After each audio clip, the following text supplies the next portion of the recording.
which we call positioning. First you get the rhythm, then you position her inside with your right elbow and the wrist, good. And then the outside rein says, here, give. And then she gives and flexes and goes down a little bit. And then she goes right back up again. Okay, good. So then we have to keep asking. And of course the secret to riding is, it's called equestrian tact. You know, how quickly can you do these things without looking like, you know, a baboon? Right? So this is good. So the next question, so you get her nose on the vertical. So the next question is she light? No. So then how would you do that? You could ask her to go more forward. You could soften a little bit and test it. Like it, there, good. She actually got lighter, but she also went counterbend, okay? When you go forward with that inside rein, if she's really correct in the bridle, she'll stay right there. Okay? Okay. So this is how we test it, okay? Good. Okay, good. So when she's good and you're rhythmic and she's really, you know, she's rather good, right? Then you start to think more about you.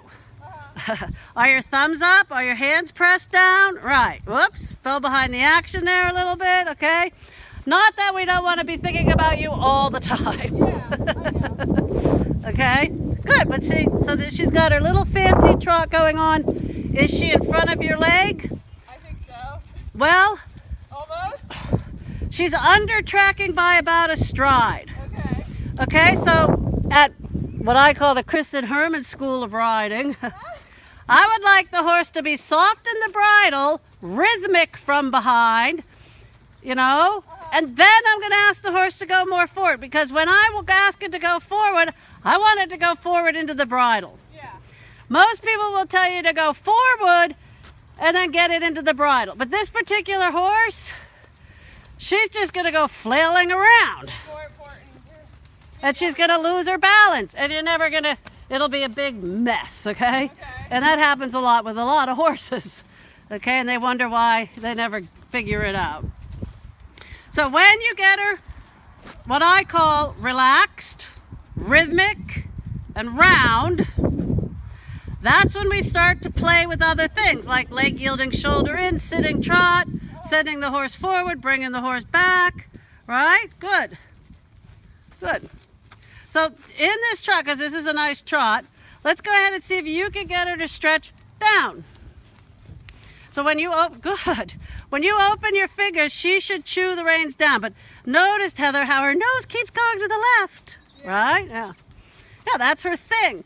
So at the same time, you know, stretching the horse is not just throwing the reins away, right? They should still be in a frame, just with a longer rein. So as you're allowing her to stretch, yes ma'am, you still want to think, is she positioned right? Is she positioned right? Right? And you're the one who has to fix it. And I'll tell you another secret. When you train your horse to stretch, their stride gets naturally longer without you having to push them forward. Like now, she's tracking up, okay? Of course, she's above the bit, so you have to shorten up your reins, and you got to put her back together and start all over again. Because of course she's like, oh, Heather gave me a long rein. I'm going to check out what they're doing in that upper field, because that's where I hang out all day. They're nuts. They're just, now this is lovely, huh? Good. See, you don't appreciate how good you are. Okay, so there the reins are too long and she's getting strung out and everything's falling apart. So I like that word, people use that word package. We want to keep our dressage horses in a package. We don't want the bow tied too tight, but we definitely want them in a package. Good. So the formula: rhythmic from behind, positioned right, outside rein asks her to flex at the pole, and then you think flex and stretch like that. So the stretch does not mean giving her it away. You're allowing her to sort of go into the contact. Now you have to fix it again, because she's like not as easy as some horses, okay? Good. But in a way, it's good because she teaches you, you know? I like that. Yeah. Like Michelle struggles with her horse. She can get on any other horse and the horse is good. Oh, But, you know, he's a big, thick fug of a horse, and they're harder. This is good. So your ultimate goal is to get her down and round, and then you could test for lightness. But not over here where you're going to look for those horses in the field. Okay? Relaxed, rhythmic, and round. Now we start to do stuff. So, but we're going to go ahead, we're going to walk. So, whoops. That's okay. So, going to shorten up your reins. That's so there. Right, and she knows, good.